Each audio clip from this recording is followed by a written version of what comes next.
আসসালামু আলাইকুম প্রিয় দর্শক, আজ আবার ডাক্তারদের নিয়ে একটু কথা বলবো। মাঝে ভেবেছিলাম যে ডাক্তারদের নিয়ে কথা বলবো না, কারণ আমার কিছু মন্তব্য নিয়ে অনেক ডাক্তার খুব মনক্ষুণ্ণ হয়েছেন, হইচই করেছেন। আমি আমার ব্যাখ্যা দিয়েছিলাম, তারপরেও তাদের দুঃখ কমেনি, আমিও দুঃখ প্রকাশ করেছি, সেগুলো গিয়েছিল। তারপরে ভেবেছিলাম যে না, আর না। কিন্তু ইন্টারেস্টিং হলো কি জানেন, একটা আমার অভিজ্ঞতার কথা বলি। আমি জীবনে যত বছর সাংবাদিকতা করেছি, এই সাংবাদিকতা জীবনে আমি দীর্ঘদিন রিপোর্টার ছিলাম। আমি যত রিপোর্ট করেছি, সেই রিপোর্টের সিংহভাগ রিপোর্টই ছিল, মানে আমার তো মনে হয় 70 ভাগেরও বেশি রিপোর্ট ছিল এই ডাক্তার, স্বাস্থ্য ব্যবস্থা, ওষুধ, হাসপাতাল এগুলো নিয়ে। এবং ডাক্তারদের নিয়ে যে রিপোর্টগুলি করেছি, সেগুলো ডাক্তারদের নানা রকম বঞ্চনা, প্রশাসনিক বঞ্চনা, ক্যাডারগত বঞ্চনা, এগুলো নিয়ে বেশি রিপোর্ট করেছি। যা হোক, তারপরেও ভুল বুঝাবুঝি হয়েছে, সেটা নিয়ে আমি কথা বলবো না আজকে। কিন্তু আজকে আমি দুজন ডাক্তারকে নিয়ে কথা বলবো, এবং এদের একজনকে নিয়ে গতকালকে একটু বলেছিলাম। সেটা হলো যে আইনের শাসন কাকে বলে। আসলে বগুড়ার খুব পরিচিত এবং বিখ্যাত একজন ডাক্তার, ডাক্তার মিশু নামে যাকে সবাই চেনেন, যার আসল নাম ডাক্তার সামির হোসেন মিশু, তাকে একটা বিস্ফোরক মামলায় গ্রেপ্তার করা হয়েছে। এটা নিয়ে গতকালকে আমি কথা বলেছিলাম যে এটা কিভাবে হয়। 2024-এর মামলায় ওনাকে গ্রেপ্তার করতে হলো কেন? ওনার কি অপরাধ ছিল? সম্ভবত অপরাধ ছিল, উনি আওয়ামীপন্থী একজন ডাক্তার ছিলেন। মানে ডাক্তারদের তো অনেকগুলি সংগঠন আছে, একটা বিএনপিপন্থী, জামাতপন্থী, জাসদপন্থী, মানে বামপন্থী, আবার আওয়ামীপন্থীও আছে। এবং এই অপরাধে 2024-এ সে গণ আন্দোলনের সময় যে ঘটনা প্রবাহ, সেই ঘটনা প্রবাহকে নিয়ে তার উপর মামলা করা হয়েছে। এবং তার বিরুদ্ধে অভিযোগটা হলো মোহাম্মদ আরাফ নামে একজন লোক, যিনি দাবি করেছেন যে ওই বৈষম্যবিরোধী ছাত্র আন্দোলনের মিছিলে থাকার সময় অনেকে, তাদের মধ্যে শেষ হওয়ার অনেকে আহত হয়েছে, এবং আহতদের নিয়ে বগুড়ার জিয়াউর রহমান মেডিকেল কলেজ হাসপাতালে যাওয়া হয়েছে। এবং সেখানে তখন আউটডোরে এই ডাক্তার মিশু ছিলেন, এবং উনি এই আহতদের চিকিৎসা দিতে অস্বীকৃতি জ্ঞাপন করেছেন। এই জন্য তার বিরুদ্ধে এতদিন পরে তার মনে হয়েছে একটা মামলা করা দরকার, মামলা করেছেন। এবং সেই মামলায় তাকে গ্রেপ্তার নিয়ে একটা অনুষ্ঠানে ছিলেন, একটা জন্মদিনের অনুষ্ঠানে ছিলেন, সেখান থেকে ধরে নিয়ে যেয়ে মামলা করা হয়েছে, তাকে অ্যারেস্ট করা হয়েছে, আদালতে হাজির করা হয়েছে। আদালত জামিন দেয়নি এবং উনি এখন কারাগারে আছেন। ডাক্তার মিশু গরিবের ডাক্তার হিসেবে বগুড়ায় খুবই পরিচিত লোক। গরিবের ডাক্তার এই অর্থে, ওনার কাছে যে যদি কেউ বলে আমার টাকা নাই, উনি বিনা পয়সায় তার রোগীটাকে দেখেন, এবং ওনাকে অত্যন্ত ভালো মানুষ হিসেবে সবাই চেনেন। এখন তাকে ধরে নেওয়া যাওয়া হলো, কোনো ডাক্তার কিন্তু প্রতিবাদ করেনি। Very interesting. এই যে ডাক্তারদের এত সংগঠনে এত বড় বড় নেতা আছেন, কেউ প্রতিবাদ করেনি, কেউ একটা মিছিল করেনি। আমার বিরুদ্ধে কিন্তু মিছিল হয়েছিল, আমার বিরুদ্ধে মানববন্ধন হয়েছিল। ঠিক আছে, আমি খারাপ লোক, ডাক্তার মিশুর তো আপনাদের প্রফেশনের একজন লোক, কই তার ব্যাপারে তো আপনারা মাঠে নামলেন না? একজন নেমেছে। কে নেমেছে জানেন? দেশের বাইরে প্যারিসে থাকা ডাক্তার পিনাকি ভট্টাচার্য, তিনি নেমেছেন। এবং তিনি বলেছেন যে মিশুর সঙ্গে, মিশু তার বন্ধু, এটা বলেছেন, মিশু তার খুব ক্লোজ বন্ধু। কিন্তু পাশাপাশি উনি এটাও বলেছেন মিশুর সঙ্গে তার রাজনৈতিক কোনো মিল নাই। মিশু ভিন্ন একটা রাজনীতি করে। মিশু যে রাজনীতি করেন, পিনাকি তার সম্পূর্ণ বিপরীত রাজনীতি করেন। এই জায়গায় তাদের কোনো মিল নেই। কিন্তু পিনাকি এটা নিয়ে দুটা পোস্ট দিয়েছেন তার ভেরিফাইড ফেসবুক পেজে, এবং সেখানে উনি বলেছেন যে মিশু কিভাবে অন্যায়ের শিকার হয়েছেন, ষড়যন্ত্রের শিকার হয়েছেন, এবং তাকে মিথ্যা মামলা করা হয়েছে। তার কাছে টাকা চাওয়া হয়েছিল, টাকা দেননি বলে ওনার বিরুদ্ধে মামলা করা হয়েছে। এবং পিনাকির পোস্টগুলো আপনারা পড়তে পারেন। দেখেন, ডাক্তার পিনাকির সঙ্গে কিন্তু আমার বহু বাহাস হয়েছে, বিভিন্ন বিষয় নিয়ে আমার সঙ্গে তার তর্ক হয়েছে। মানে উনি ওনার মতো বলেছেন, আমি তার জবাব দিয়েছি, এবং এগুলোর মধ্যে কিছু অশালীন শব্দ উনি তো প্রায়ই ব্যবহার করেন, আমার সম্বন্ধে উচ্চারণও করেছেন। কিন্তু আমি কিন্তু সবসময় বলেছি, ওনার ব্যাপার কিন্তু আমার কোনো ক্ষোভ নাই ভাই। যার যা মনে হবে সে তা বলবে, তার চিন্তার কথা বলবে। সবার তো প্রকাশভঙ্গি একরকম হবে না। কিন্তু আমি এই জায়গাটাতে এই মিশুকে নিয়ে, ডাক্তার মিশুকে নিয়ে, ওনার বন্ধু মিশুকে নিয়ে পিনাকি ভট্টাচার্যের বিশাল দুটো পোস্ট আমি পড়েছি। এবং আমার কাছে ওনার কথা মনে হয়েছে যে এই ফিলিংসটা আর কোনো ডাক্তারের মধ্যে কেন আসলো না? আমাদের ডাক্তারদের কি বিবেক বুদ্ধির লোপ পেয়ে গেছে? ওনারা কি ওনাদের প্র্যাকটিসতে এত ব্যস্ত হয়ে পড়েছেন যে একটা প্রতিবাদ করতে গেলে যতটুকু সময় যাবে অতটুকু সময় ওনারা দিতে পারবেন না ওনাদের স্বজাতির একজন লোকের জন্য? আমি আসলে হতাশ হয়েছি। তবে ডক্টর পিনাকি ভট্টাচার্যের একটা ব্যাপারে আমার একটা আপত্তি আছে, সেটা হলো দেখেন উনি যেটা বলেছেন যে ওনাকে একটা ভুয়া মামলায় জড়ানো হয়েছে। আমি পিনাকি বাবুকে জিজ্ঞাসা করি, জানতে চাই, ভাই এই ধরনের মামলা কি বাংলাদেশে এটাই প্রথম? এটাই প্রথম না, এ ধরনের মামলা হাজার হাজার আছে। সেই মামলাগুলি নিয়ে আপনি কিছু বলেন। আপনার বন্ধু যদি ধরা না পড়তো তাহলে তো এই কথাগুলি আপনি বলতেন না। আপনি বন্ধুর জন্য বলেছেন করেছেন, এটা কিন্তু আমি এইভাবে দেখি না। আমি দেখি আপনি একটা অন্যায়ের প্রতিবাদ করেছেন, ওই অন্যায়ের শিকার ওই লোকটা আপনার বন্ধু না হলেও কোনো সমস্যা নাই, কিন্তু আপনিও বন্ধুত্বের কারণে করেছেন, আমি হ্যাপি, কোনো সমস্যা নেই। কিন্তু আপনার মূল লক্ষ্যটা কিন্তু অন্যায়ের প্রতিবাদ করা, সেই জায়গাটা আপনি টাচ করেছেন, এই জন্য আপনাকে আমি ধন্যবাদ জানাচ্ছি।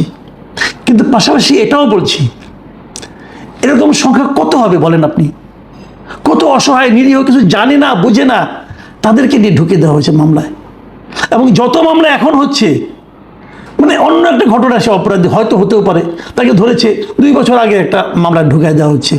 এই যে পুরনো মামলায় ঢুকিয়ে দেওয়ার প্রবণতা, এটাকে কি আমরা আইনের শাসন বলবো?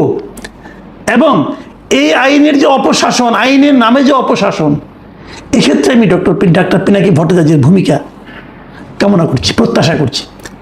আমি বলেছিলাম 2 জন ডাক্তার নিয়ে কথা বলবো, আরেকজন ডাক্তার নিয়ে কথা বলি। তিনি হচ্ছেন doctor ABM Abdullah, professor doctor ABM Abdullah. উনি এমিরেটাস প্রফেসর ছিলেন বাংলাদেশ মেডিকেল বিশ্ববিদ্যালয়ের, এবং সেটা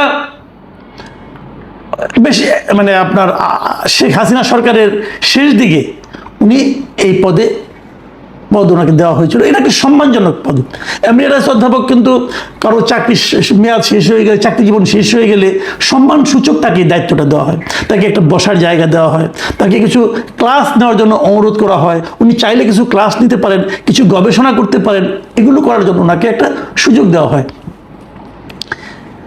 মেডিকেল ডাক্তারদের মধ্যে মানে আপনার মেডিকেল সায়েন্সের দিক দিয়ে আমি বিবেচনা করি, আমি জানি না অন্য ডাক্তাররা কি বলবেন, আমি তো কিছু কিছু খবর টবর রাখি ডাক্তারদের। বাংলাদেশে যদি একজন ডাক্তারকে এমিরেটাস অধ্যাপকের পদ দেওয়া যায়, তিনি নিঃসন্দেহে doctor ABM Abdullah. Doctor ABM আবদুল্লাহর প্রকাশনা, মেডিসিনের উপর লেখা ওনার বই, দেশে বিদেশে পাঠ্য বই, এটা আজকে থেকে না, কিন্তু আর অনেক বছর আগে থেকে। এই আওয়ামী লীগ সরকার যে 2009 ক্ষমতা এসেছে তারও আগে থেকে প্রফেসর ABM আবদুল্লাহর বই স্টুডেন্টরা পাঠ্য বই হিসেবে পড়ে, MBBS স্টুডেন্টরা পড়েন। ওনার দেশি বিদেশি অনেকগুলি প্রকাশনা, ওনার গ্রন্থের সঙ্গে প্রায় 10-12টা। এমন একজন লোককে এমিরেটাস অধ্যাপক পদে নিয়োগ দিয়ে, যারাই দেখ, সেটা হাসিনা দেখ, সেটা এরশাদ দেখ, সেটা যে কেউ দেখ, কিন্তু এটা কিন্তু যোগ্য লোককেই দেওয়া হয়েছিল। সেই পদটা আজকে এই বাংলাদেশ মেডিকেল বিশ্ববিদ্যালয় তার সেই এমিরেটাস অধ্যাপক হিসেবে নিয়োগটাকে বাতিল করেছে। কেবল বাতিল করে শেষ করেনি, সেই সঙ্গে বলেছে যে তার সেই সময়ে সে যে বেতনটা পেয়েছে, এই বেতনটা তাকে বিশ্ববিদ্যালয়কে ফেরত দিতে হবে।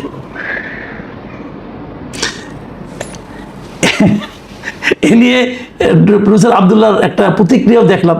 ওনার প্রতিক্রিয়া দেখে আমার মনটা খুব খারাপ হয়ে গেছে। আমার কাছে মনে হয়েছে উনি এত আহত হয়েছেন, মানে ওনার অনেক ছাত্র, দেশের বড় বড় প্রফেসর, ওনার অনেক ছাত্র।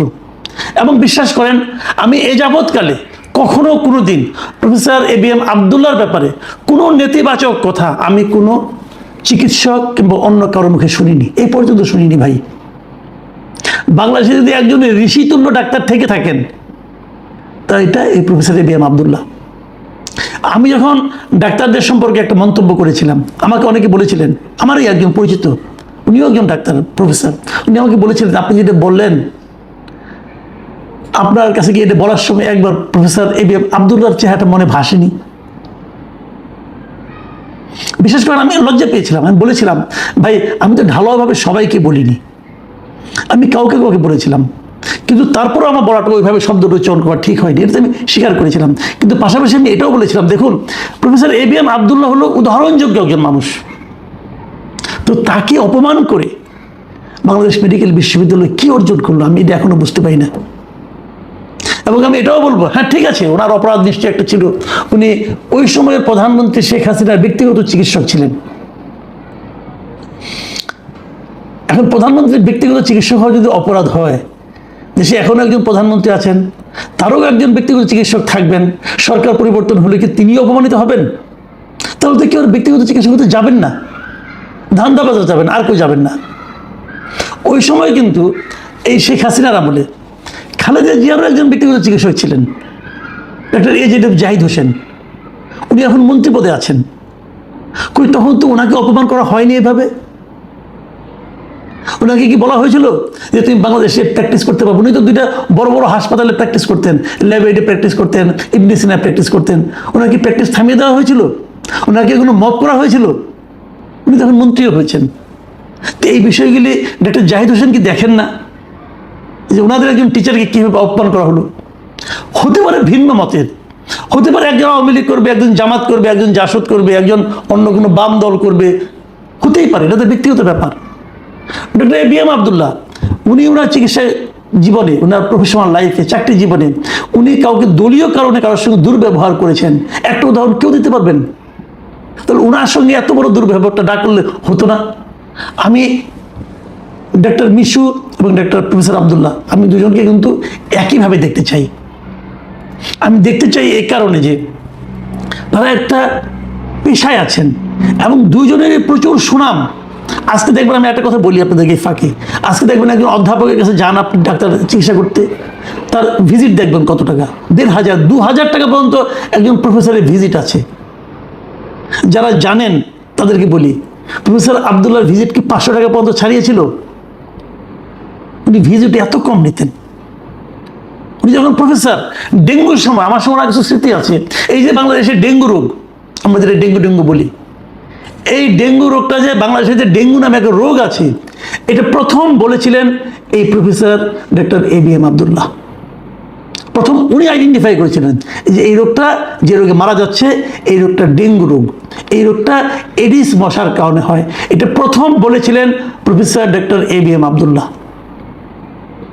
এবং সেই রিপোর্ট প্রথম পত্রিকার পাতায় লিখেছিলাম আমি, তখন আমি জনকণ্ঠে চাকরি করতাম।